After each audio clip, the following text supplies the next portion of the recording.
10 సంవత్సరాల వరకు రైతు రుణమాఫీ గుర్తురాని బీఆర్ఎస్ వాళ్ళు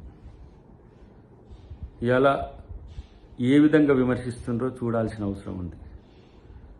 రైతు బంధు పేరు మీద గుట్టలకు పుట్టలకు మట్టికి రియల్ ఎస్టేట్ వెంచర్లకు ఫిలిం సిటీలకు అన్నిటికీ ఇచ్చి దాదాపు 20,000 కోట్ల పైచిలకు అప్పనంగా ప్రజాధనాన్ని దుర్వినియోగం చేయడమే కాకుండా ఈరోజు విమర్శిస్తున్న తీరు చూస్తే నవ్వు వస్తున్నది. ఒకటే సంవత్సరంలో ఇన్ని రకాల మేళ్లు చేసిన ప్రభుత్వం కాంగ్రెస్ ప్రభుత్వం. ఇక ఆయన హరీష్ రావు ఒకవైపు, ఇటు కేటీఆర్ ఒకవైపు, ఇంకా ఇటు బీజేపీ వాళ్ళు ఒకవైపు విమర్శలకు తప్పితే మీరు దేనికి పనికిరానే విషయం ప్రజలకు అర్థమైపోయింది. కానీ ఇష్టానుసారంగా మేము మొత్తం రైతులకు మేమే చేసినామని బీజేపీ చెప్తున్నది, రైతులకు మొత్తం మేమే చేసినామని బీఆర్ఎస్ చెప్తున్నది.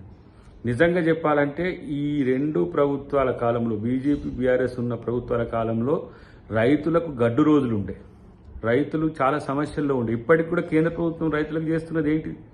ఫసల్ బీమా యోజన అని చెప్పేసి వాళ్ళు ఏదో ప్రయత్నం చేస్తున్నారు.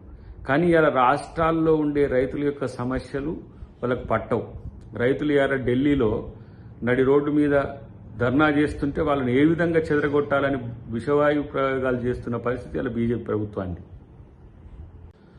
ఒకే ఆర్థిక సంవత్సరంలో రైతు రుణమాఫీ, రైతు భరోసా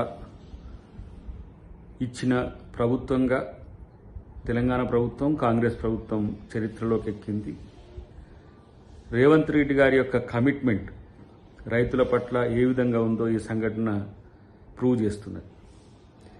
22,000 కోట్ల పైచిలకు ఇప్పటికే రైతు రుణమాఫీ జరిగింది. ఇప్పుడు 10,000 కోట్ల పైచిలకు ఇప్పుడు రైతు భరోసాతో పాటు రైతు కూలీలకు కూడా భరోసా ఇచ్చే కార్యక్రమం కాంగ్రెస్ ప్రభుత్వం తీసుకున్నది.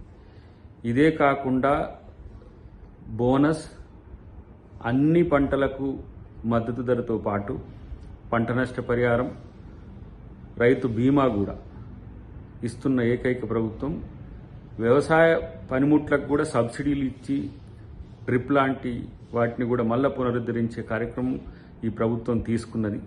కాబట్టి ఇది కంప్లీట్గా రైతు పక్షపాత ప్రభుత్వంగా ఈరోజు ఉన్న పరిస్థితిని గమనించాల్సిన అవసరం ఉంది.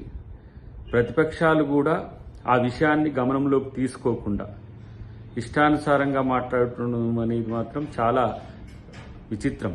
ఇలాంటి పరిస్థితిని ఎక్కడ కూడా, ఏ రాష్ట్రంలో కూడా ప్రతిపక్షాలు ఇట్లా ఉండంగానైతే నేను చూడలేదు. కాబట్టి రైతులు సంతోషంగా ఉన్న సందర్భంలో ఇలాంటి పరిస్థితులు తీసుకురావడం అనేది తప్పు అనేది నా యొక్క అభిప్రాయం.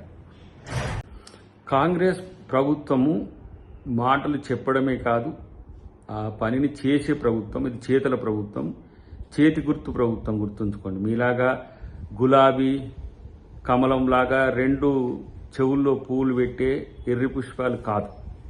ఇలా చేతి గుర్తుకు సంబంధించిన అంశంలో ప్రతి ఒక్కరికి ఆ నమ్మకం ఉంది, ఆ అభయ హస్తం ఉంది. ఇలా ఇందిరమ్మ పేరు మీద కూడా ఆ పథకానికి పేరు పెట్టుకోవడం వల్ల కూడా రైతులకు ఒక భరోసా కూడా వచ్చింది.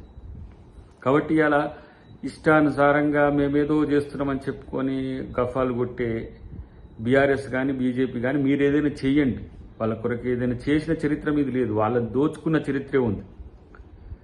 రైతు బంధు పేరు మీద ఎన్ని రకాల భూముల సమస్యలు తెచ్చిండ్రో అందరికి గుర్తున్నది. ఇటువైపు ఏ రాష్ట్రంలో కూడా వీళ్ళు రైతు రుణమాఫీ చేయరు బీజేపీ వాళ్ళు. ఇక్కడ రైతు రుణమాఫీ చేస్తే దానికి సంబంధించిన విమర్శలు, రైతు భరోసా ఇస్తే దానికి సంబంధించిన విమర్శలు. ప్రతి ఒక్కటి రైతు కోణం నుంచి, ప్రజా కోణం నుంచి ప్రభుత్వం ఆలోచించి మాత్రమే నిర్ణయం తీసుకున్నది. కాబట్టి ఈరోజు కాంగ్రెస్ ప్రభుత్వాన్ని గనక మీరు అంటే మిమ్మల్నే ప్రజలు ఉమ్మేస్తారనే విషయాన్ని గుర్తుపెట్టుకోండి.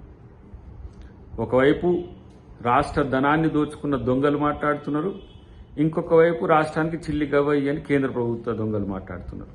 కాబట్టి మేము తెలంగాణలో తెలంగాణ ప్రభుత్వం రైతు పక్షపాత ప్రభుత్వాన్ని మరొకసారి నిరూపించుకున్నది. హిట్ టీవీ యాప్ ని డౌన్లోడ్ చేసుకోండి. ఇందులో short news, live news, entertainment movies అన్ని అవైలబుల్ గా ఉన్నాయి. Please download hit TV app. Hit TV app ని ఫ్రీగా డౌన్లోడ్ చేసుకోండి.